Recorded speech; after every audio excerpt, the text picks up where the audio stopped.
digitaljamsessions.com.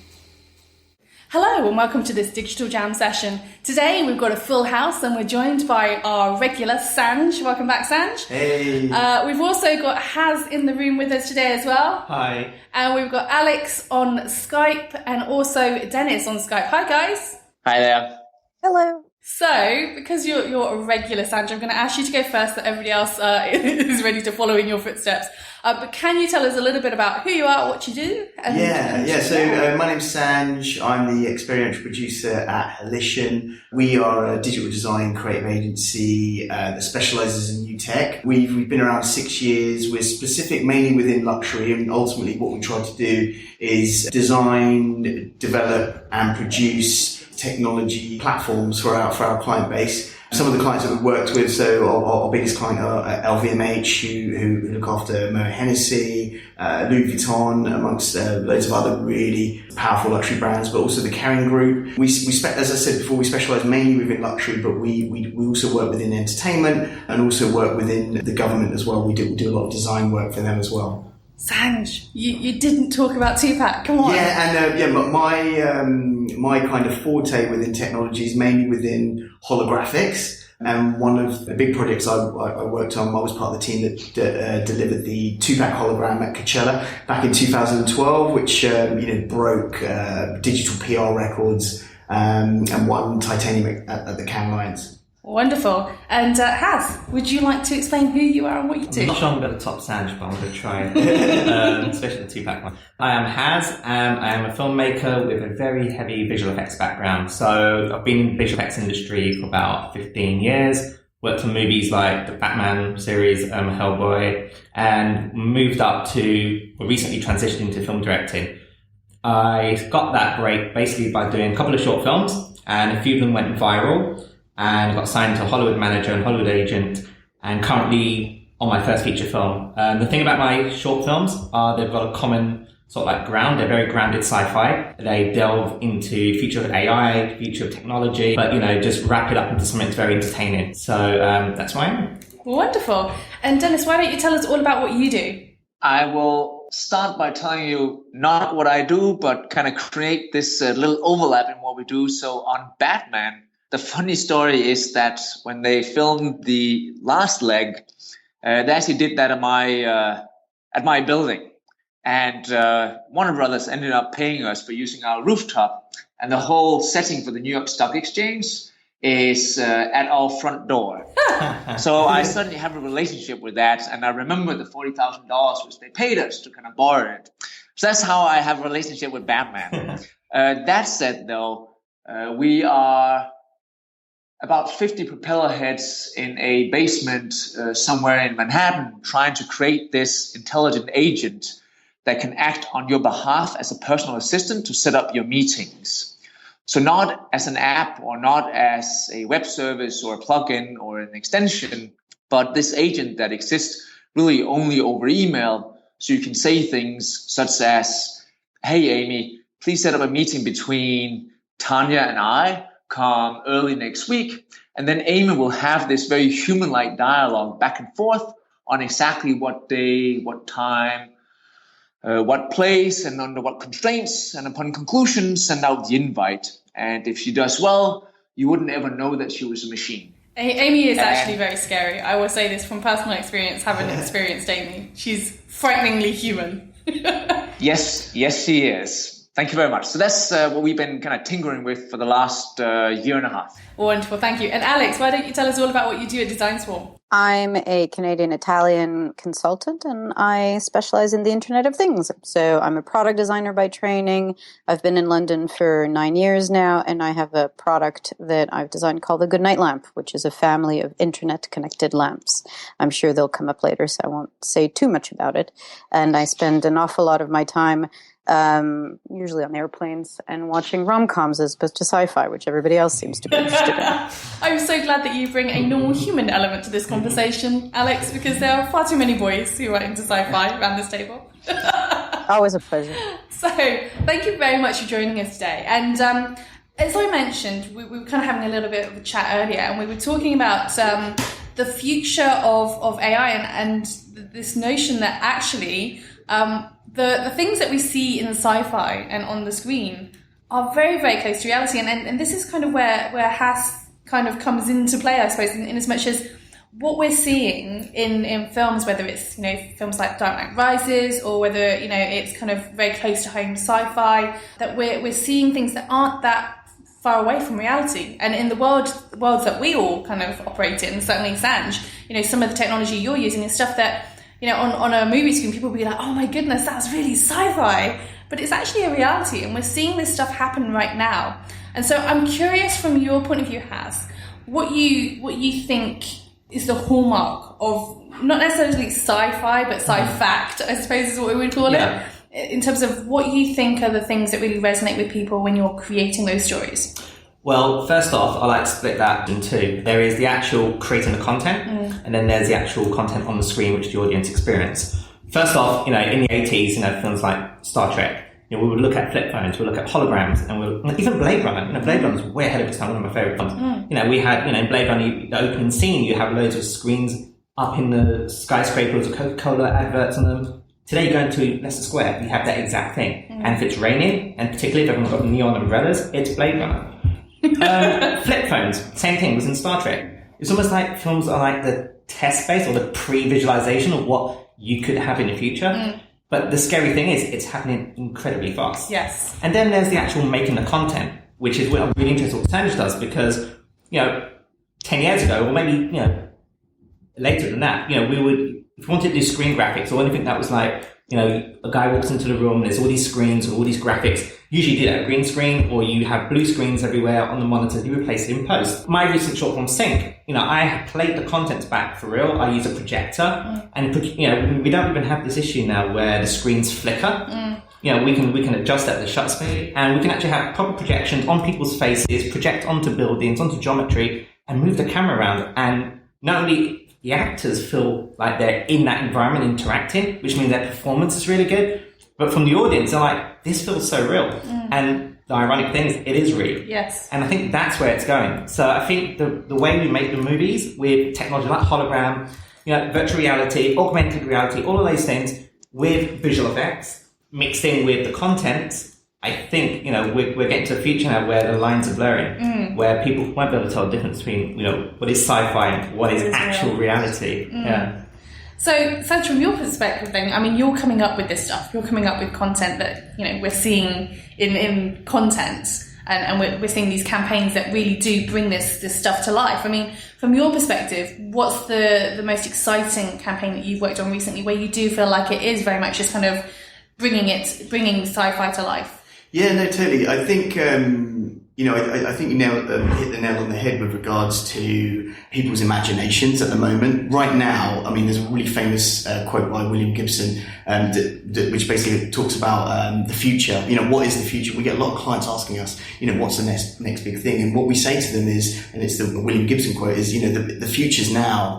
It's just about trying to find it, find what that right narrative is and delivering it to the right proportions. From our perspective, as a company, Halition, when we started, it was very difficult to this was 6 years ago, try to get the clients that we work with to utilize technology and get them to use it to engage with people. But now clients are knocking on the door and saying, look, we really want to engage with our clients in new ways. And where we're seeing scale is in our tracking software. So when I say tracking, I mean using gesture or using your body to control visual media, using content that's whether it's on screens or it's projection or it's your iPad or whatever. And the real where we're starting to see value is in the right narratives that are being communicated through these mediums, because technology is fantastic, but technology for technology's sake it's not very sophisticated. And one of the reasons why we work with luxury brands is they have a lot of heritage, they have a lot of narrative.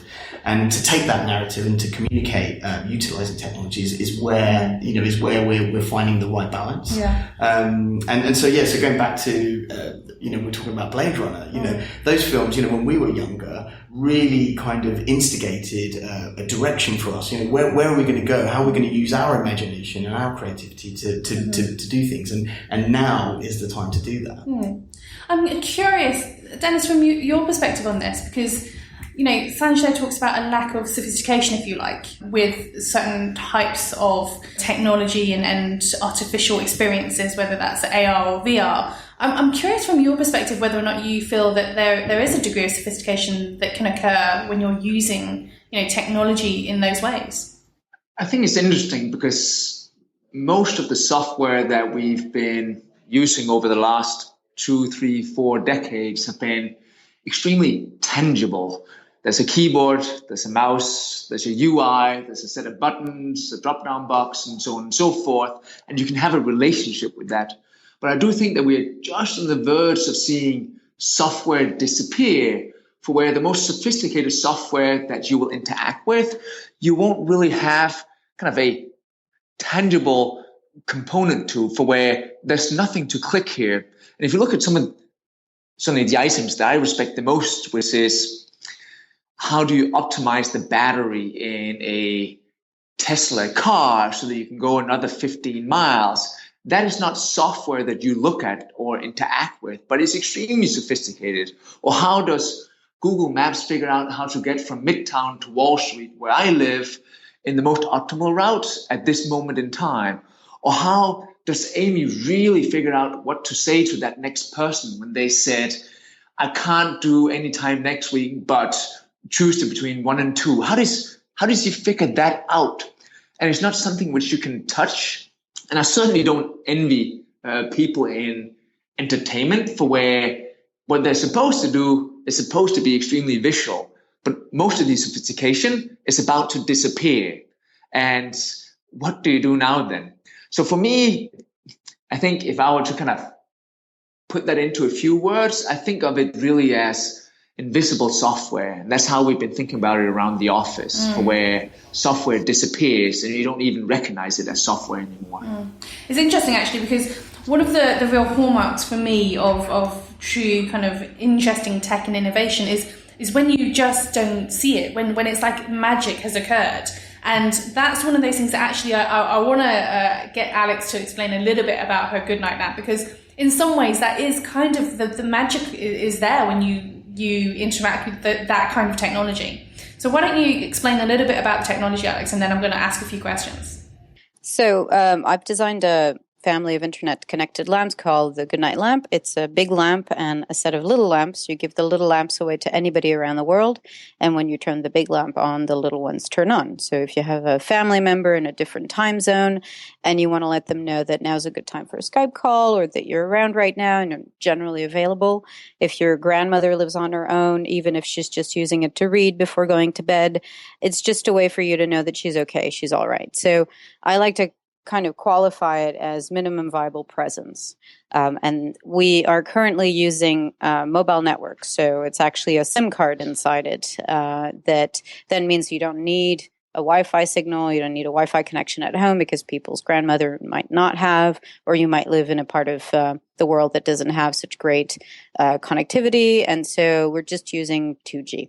Very, very simple tech in a way, but and also a simple application. But tech used in a really elegant way. I think that was the word that Sanj used earlier, or sophistication rather, sophisticated way. But I feel like that there is this really interesting exploration around, I don't know whether we want to call it smart things or whether we want to call it the Internet of Everything, but one of the recent examples was a piece of technology which is essentially it's a bracelet or a wristband that one person on one side of the world can be touching it in a particular way. So maybe drawing a little pattern or a circle on their wrist, for example, and the other person who's wearing the receiving end of that, wherever they are in the world, can feel that on their skin. And I feel like that's a really interesting tactile communication style that allows families, originally the concept was people serving in the armed forces, for example, would be able to let their loved ones know they're okay. And I feel like this is headed in the same direction, Alex. And I'm curious as to whether or not you feel that the next step of this kind of experience, I'm not going to say technology, because I don't think this is about heavy technology. I think this is about experiences and about actually removing the technology and allowing us to get back to experiences. What do you think the next step in this experience is going to be? I think that's an interesting question. I mean, what you're describing is essentially a wearable version of the hug shirt, which won invention of the year in 2006. And it was 2 shirts where you would hug yourself in one shirt and the corresponding shirt would vibrate so that you could send a hug to somebody. And so these ideas have been around for a very long time. Whether they become part of everyday living is really the big challenge. And it's a challenge that I have with the Goodnight lamp. It's a challenge that others have. There's a company called Smart Stones, and they make a wearable pendant that you would touch in different ways with different patterns. And it's for elderly people who want to specifically talk to their loved ones and, aren't perhaps as digitally savvy as we are. I think it requires a completely different take on how we think we interact with these invisible technologies, because suddenly it matters where you put your finger, how long you hold it against the bracelet. All these things start to mean something or signed meaning when we don't really think of the interfaces that we have in that way. The feedback is very immediate and is very local, whereas in this case, the feedback is dislocated. It's interesting that you say this in terms of re-education to a certain extent, because this kind of brings us back to the gaming environment, where actually what we see is normal responses and reactions have been modified and conditioned into something slightly different. And that's the same with mobile phones, for example. The way that we interact with a mobile phone isn't necessarily originally intuitive, but we've become acclimatized to the way that we handle these devices and this technology. So I'm curious from your perspective, Dennis, whether or not you think that there is a point where actually we will be conditioned into tolerating artificial intelligence, and perhaps some of the kind of the hiccups, if you like, or the intrinsic kind of fallacies of working with AIs and having them integrated into our lives will become normal to us. Do you think that's something that could happen? So we're certainly making a bet on that happening, and there's 50 hungry data scientists in that basement that hope that this will occur. But that said, we actually had a very interesting choice at the very beginning of us starting to kind of implement this verticalized AI of Amy, which was one of where we could choose to have her act in a way for where it was very obvious that this was software, and almost see a syntax arrive for where you setting up a meeting becomes meeting : space Friday, Saturday, and so on and so forth. Or we walk down the avenue for where we humanize it to the extent for where you're not necessarily in doubt if this is a machine, because I told you it was a machine, but you still have this, positive sentiment towards the machine for where you'll say things such as, Amy, would you be so kind? Or you would see guests respond back, thank you very much for sending this up this week. For where if you know it's a machine, what value does that apply? Because the machine is certainly no happier for you having said, would you be so kind? But perhaps you are. And I think that's the interesting part for where we would have to, at some point, whether that be on us or 100 other different intelligent agents, make a choice on whether we want to be human towards them or not.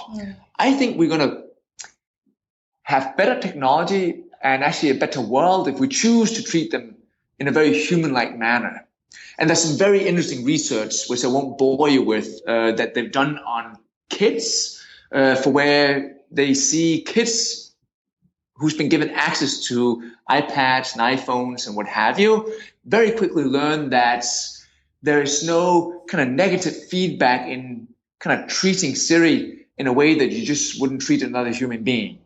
So I think there needs to be some sort of negative feedback loop if you treat your agent in a way that you shouldn't have, because if you do, you actually change as a human. So it was a choice we took, and so far we've certainly seen, and this might sound super cold, that the data which I get back is just so much more richer.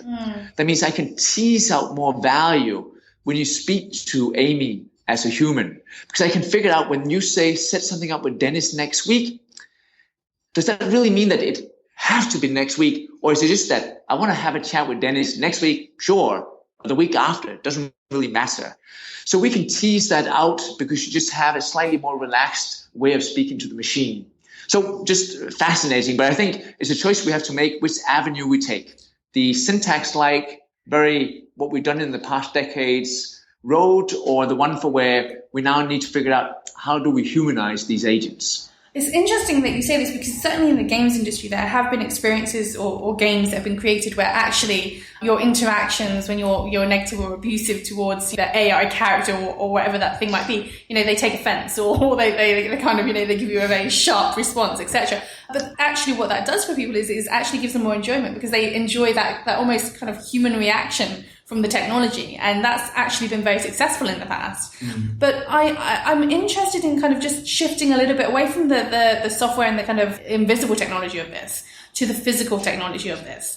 And from my perspective, one of the questions that we've had before on this show, and we've discussed before, is this notion that physical devices such as headsets, let's talk about Oculus Rift, for example, or whatever the new headset is that might be coming around, until we get rid of the physical device and we create a seamless experience, is not going to become a mainstream thing. That's the general argument we've heard so far.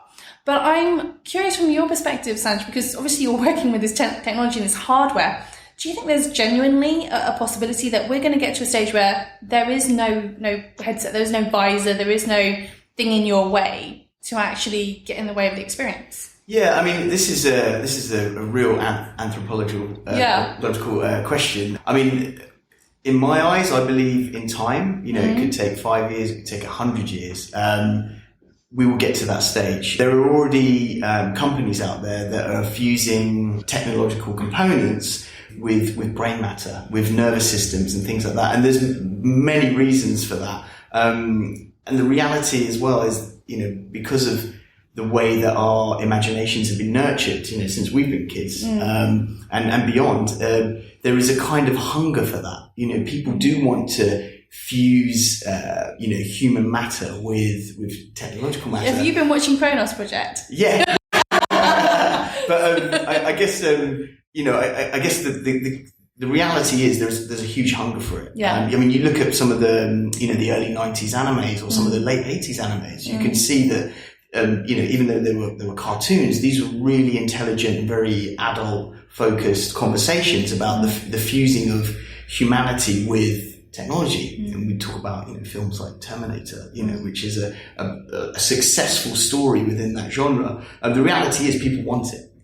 Whether it gets to that stage within our current era, I don't know. I think we're close, because there's a lot of investment in there. And people, there's so much pressure to be innovative. And I think that's the ultimate innovation, is to put a USB stick in your brain. I don't know about that. But the issue is, and this is something that is always on my mind, is there is a responsibility, whether you're developing artificial intelligence, whether you're developing, robots that are being used for war, there is a responsibility. And the good narrative of that is the film Ex Machina, which is, yes. which is I was actually about to bring that up. Because you have this person, who has wants life. And if you create these things, whether it's, an AI focused assistant or some sort of hologram that follows you around and is starting to learn things, you have to think about the consequences. Like, we're getting into a real Terminator world, aren't we? Yeah. But it's exciting. It's definitely exciting. And I think that there is an interesting divisive argument in terms of whether there is a fusion with human matter and technology, or whether it is about artificial learning and artificial intelligence in the form of Ex Machina. From my perspective, and I mentioned just now whether or not you've been watching Kronos Project, I think it might be an interesting moment, Has, to explain exactly what the Kronos Project is, because it does kind of outline some of this discussion. Yeah, it's really just coincidence that you guys have brought that up. I think when I was making Project Kronos, okay, I'm a bit of a lazy screenwriter. I don't really like to make things up. So I read a lot of things like New Scientist, Wired, every morning I read that for breakfast. And, I just thought, there's movies out there already, like Ghost in the Shell, the anime, or Johnny Mnemonic, or a lot of William Gibson's literature talks about downloading information. Did some research, and apparently there is research for transcoding human memory, and this tech does exist. The only problem we have is we can't play it back.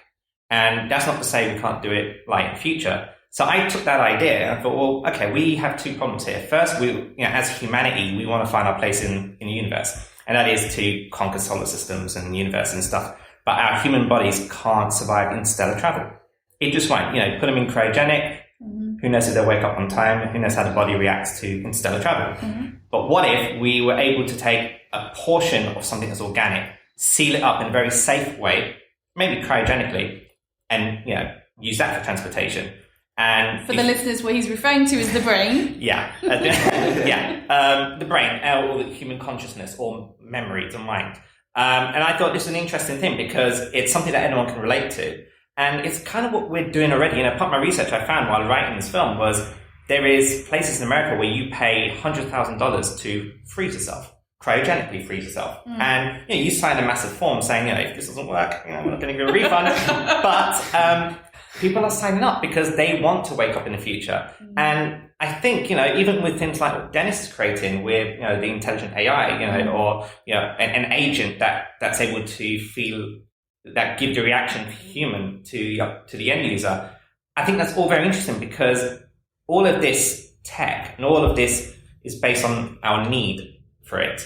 We want to be better humans. So, there are people like biohackers out there that are biohacking their arms. They're putting magnets in their fingers. Why? Because they can. And it's going to get more and more further as technology becomes accessible and affordable. I mean, you can buy tech kits online off eBay. You can get DNA sequencing done yourself. You don't need to go to a hospital to do that stuff anymore. And I think we're going to get to a stage where not only are we going to better ourselves, try to augment ourselves, Terminator is a classic example, with endoskeletons, or better eyesight, there's cosmetic surgery and then there's actual surgery with your nervous system or making your memories better. All of this is happening right now. The question is, how far are we going to push it? But I think the other really important question is it a good thing necessarily? Because I think this goes back to what Sandra was saying. There's a certain degree of responsibility that has to be taken. And when we as innovators and creators are creating new technology, whether that is artificial intelligence, scheduling assistants, whether we're talking about Internet of Things and smart capable physical objects like the Goodnight lamp, or whether we're talking about creating retail commerce experiences, there is a certain degree of responsibility we have to take with that, because I know that sorry listeners, for those of you who feel that this is not the case, you can feel free to disagree with me on this, but there are a lot of people out there in the world who are not technically savvy, who are not aware of the choices and the options available to them, and they will go with the mainstream. They will go with whatever is most popular in this society. And we as the thought leaders and the innovators in this space are the people leading. We're the people pushing and driving the technology in a certain direction. And so we have a certain sense of responsibility, or we should have a certain sense of responsibility when we're developing these things. And I wonder whether or not there are enough businesses in the world who are asking that question, actually, is this the right thing to do? Just because we can doesn't mean we should. So I am curious, from your perspective, Dennis, maybe, whether or not you feel that there is any kind of a moral dilemma there. I know that we talked about the notion of being very upfront about the fact it's artificial intelligence, but I think I'm curious as well, because there is a degree of machine learning that's going on with Amy, whether or not there should be something upfront or something that people need to be aware that, this machine is learning from you, and it will learn at a much faster pace than you can learn. It's a good question. And I think certainly your question is slightly more sober than what we usually hear in our industry, which is very doomsday-like. For some dude will come up and describe that 3 weeks from now, whatever the agent might just take over the world. And there's been, plenty of people who just kind of signed off on that idea. And I think we're just so far off from that scenario that I try not to think too much about it. Your question, though, is fair for where... do we need to do a better job, or really just do a good job up front in disclosing the fact that you are now speaking to a machine, and as you do that, the machine will learn from you. So that's exactly how we train Amy. So this meeting included, the next one tomorrow and the one after that, the more meetings you see, the better you'll get at setting up meetings for a new guy or a new woman or whatever that might be. I'm not sure I have the answer, though. So we don't do it anywhere else.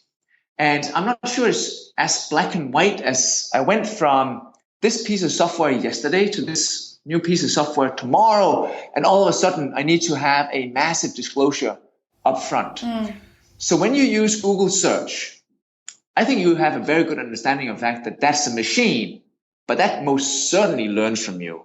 So those results are heavily personalized.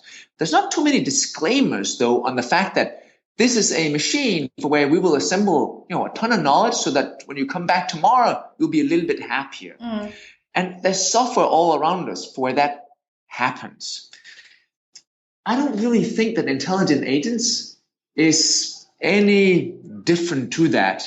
It's just that the interface have changed, and the interface is now humanized.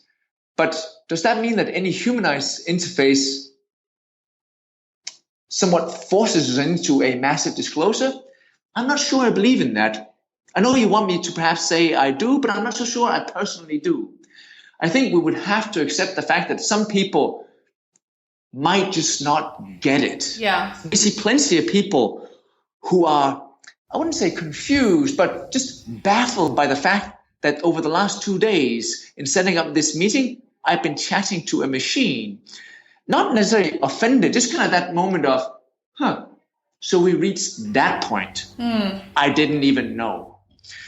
I'm not sure I could have done a much better job up front, and we can certainly see sometimes in some of the tests that we've done, and I think that's very interesting. The more we disclose and the more we try to kind of just make sure people understand what is happening, the more handicapped they seem when they start to speak to the machine, as in, oh, so you told me all this up front. Now I know not really how to act. It's kind of like when I ask you, stand by the wall, I'll take a picture of you. Then you turn retarded immediately. Like you don't know how to act because now I'm going to take a picture of you. And we see the same thing when we tell people this is a machine, as in, but I don't know the syntax. No, that's not what I said. I didn't say you should change the way you behave or the way you speak. I just told you it's a machine. But people get just baffled then. So we try to just say it in her signature and then just go with it. And that works really well. I think this kind of goes back to one of the earlier points, which is actually this is about the attitude towards technology and towards the notion of artificial intelligence in everyday life. So when we get to that stage where actually it doesn't matter if you tell me this thing is a machine or not, and that it's learning or not, I'll still treat it the same way. I think that's the interesting point that we're getting to. And yes, we as people in this industry are probably getting there a little bit faster than the rest of the population, but it's definitely something that we're getting to. I'm curious though, from your perspective, Alex, I mean, you're working with things that are much more physical in nature, much more hands-on, so not necessarily as intangible as something like a personal assistant, but do you see a point where perhaps there comes a point where there is this interesting merging of the physicality of the internet of these things and then the smart connectivity of these things in our everyday lives? Do you see something where it becomes a more fundamental part of our lives? I'm going to put my cynical hat on because I've actually worked with roboticists and participated in an emotional robotics project, EU funded a few years ago, called LIREC. And everything pointed to the conclusion for me that we are nowhere near any sort of, robotic takeover, really. And really basic problems such as mobility, the energy requirements of motors and battery requirements will slow us down for the foreseeable future. But overall, my problem isn't so much with the physical sort of lack of feasibility of the solutions. It's actually with a more fundamentally human question, which is artificial intelligence and or research and kind of sci-fi, a lot of it for me, and this is not necessarily a professional stance, this is really very much a personal stance, but a lot of it for me is about human improvement on a personal scale and not necessarily about community improvement, societal improvement, and solving problems that we all should share that are problems that we just don't like to address. Like, we like to address the things that are immediate to us. We like to address the tiny niggly problems of life and everyday everyday living. But the broader problems that we have as societies, we don't really pour all our technology investments in those spaces very often. And I think that that shows a disconnect, I think, between our industry and the rest of the world, where we're going to be very happy with our super efficient ways of living our digital lives because we'll be the digital elite. But the rest of the world has fundamental problems, such as trying to identify which plants are poisonous or not before they start eating them, which, from what I know at least, is still extremely difficult. And so I think that there's a sort of self-reflective exercise that technologists and the sci-fi community will probably never have, let's be honest, is this helping us collectively? It might be helping us on an individual basis, but I think that we actually, in our society in England in 2015, we live pretty good lives. There's a lot of people who don't. There's a lot of people who don't have the luxury of thinking about how to make transportation more efficient by 10 minutes. And I think that that's a bigger problem for both software technologists as well as hardware technologists. I fully agree with that notion that actually it is one of those things that we tend to. I don't know if it's just a thing to do with our industry or if it's deliberate and intentional, but there does seem to be a focus on what might be considered as peripheral, needs and superfluous to requirement experiences when we focus on new innovation and new technology. And there does seem to be a lack, as you say, of things that are practical and also beneficial to the wider community as a whole. And when I say community, I mean global community of humanity. So I think these are all very interesting points. But what I'm going to ask you now, I'm going to do the thing that I always do, is to let us know what you think is going to be the most significant change that's going to occur in the next 5 to 10 years. Be that a technological change or innovation, be that a cultural shift, whatever you think is the trend or change that will have the most significant impact on your industry within the next 5 to 10 years. I'm going to start with Sanj because you are the old hand in this particular group of people, so you get to go first. Yeah, it's really, I know I always say this, it's really difficult to perceive the future within the industry we work in. I mean, we as a business, we're just doing what we do. But one thing I do see, there is going to be some growth in the next few years is within augmented reality. There's two companies. So one company, Apple, they've just bought Mateo, who some would say are a kind of competitor to what we do, but they're an AR business. And we as a business have seen AR grow very slowly since we started. And I think Apple's purchase of Mateo is going to change that, because Apple do two great things. One, they've got a huge market. People have bought so many of their products, and two, they really know how to make things desirable. So I think AR is going to be a prime switch in the next sort of 3 years. And then, obviously everyone's talking about what Microsoft are promising with the HoloLens. No one's seen it. Well, I haven't seen it, and my friends who have seen it have been kind of less impressed with it than they expected. Microsoft are promising the future, but it's a dangerous promise to make. Yes, but they're investing a lot of money into it and a lot of development into it. So I think there's going to be some really cool things within the AR world, definitely. Okay, and what about you, Dennis? I think that this whole idea of having 1.5 million apps available in your pocket simply can't be a picture of the future. It just doesn't ring right to me. And somehow I believe that they'll disappear and there'll be a set of intelligent agents where I don't want to plan my own trip and fiddle around in Tripit and Expedia and Orbitz and what have you. What I want to ask is, Jarvis, could you set up a trip to Miami, please, for my wife and my 2 kids? Use about $800, please, and that's that. And my agent will take care of it. Or Amy set up a meeting, or another agent setting up something else. It can't be one for where I have 5 screens on my iPhone with 20 apps on each screen, and I need to kind of figure out which apps to do what task. And that will kind of have a paradigm shift for where we move away from software helping us to do tasks to software doing the job for us. There'll be plenty of jobs which software can't do in the next decade or in the next many decades, but there's certainly a ton of jobs for where we just shouldn't be doing that at all. And we're not adding much value. If anything, as humans, we are just detracting from the equation. So that's what I see happen. Siri will become some sort of enabler, or Google Now, or Cortana, whatever your favorite might be. It'll say things like, Siri, could you have Amy set up that meeting, please? And Siri becomes, really what you use your phone for, not one where you flip through those 80 apps to click one kind of purple icon and jump into that and find, screen 2 and click that and move forward. That must not be the future. Okay, interesting. So consolidation almost of the way that we use the different technologies. Yeah, move away from apps to agents, move away from tasks and into jobs, move away from visible software to invisible software. Okay, interesting. Alex, what's your take on this?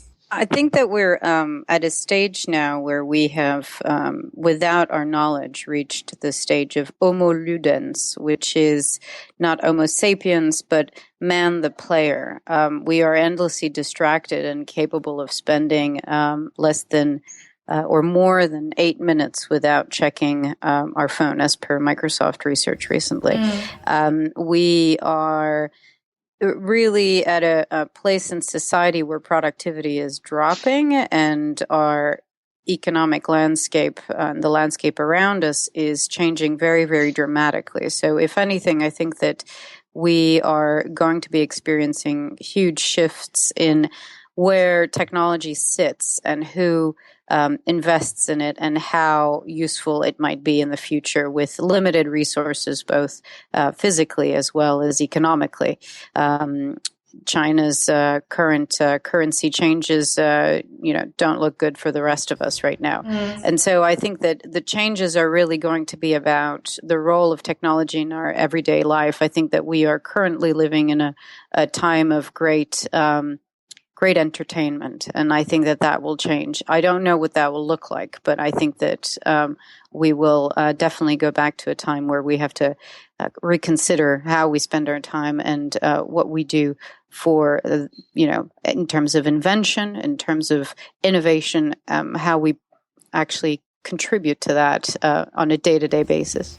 Okay, so Paz, what do you think? It's interesting because a lot of my answers kind of stem from all 3 of you guys. But I think for me, because of my background in entertainment, I think it's relevant if I say something to do with entertainment. I think accessibility, which I think Dennis touched on already, but if you think about it, 15 years ago, we would queue up to see the latest film in cinema. Today, we see it in the cinema within 2 months. It's out on video on demand, which is a place like Netflix or Amazon Prime. People are watching stuff on their iPhones. People are watching stuff on their phones. I travel to Tube every day and I see people watching TV series. This used to be an event. Television used to be an event. People used to tune in at 7:30 to watch an episode of the latest soap opera. People are not doing that anymore. And it's very similar to what Alex was saying in terms of humanity, culture changing. I think all of that's going to play a big part, and especially for entertainment, because entertainment, whether it's music, whether it's film, whether it's sports, whether it's video games or anything, it's escapism.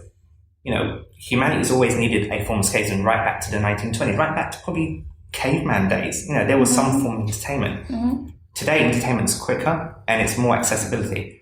I also think gym memberships will go up because there's going to be a lot of people sitting around doing nothing and just watching movies and be able to get the stuff on their fingertips. They don't have to travel into town to go see the latest blockbuster film.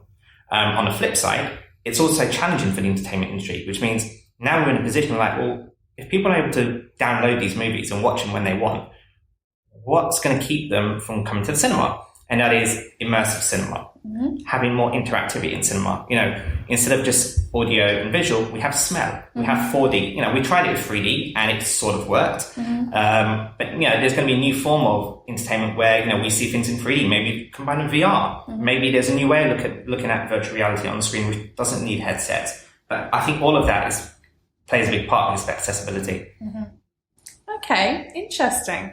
So, guys, I want to thank you all for taking the time out to join us on this Digital Jam session. But before we go, what I'm going to ask you to do is briefly tell us your relevant Twitter handle or social media handle of choice to allow our listeners to be able to track you down and figure out what you're up to. If we start with you, Sanj. Yeah, so I'm on Sanj Surati, which is SANJ SURATI. That's my Twitter handle. And also the company I work for is Holition, which is HOLITION. Wonderful, thank you. And Alex?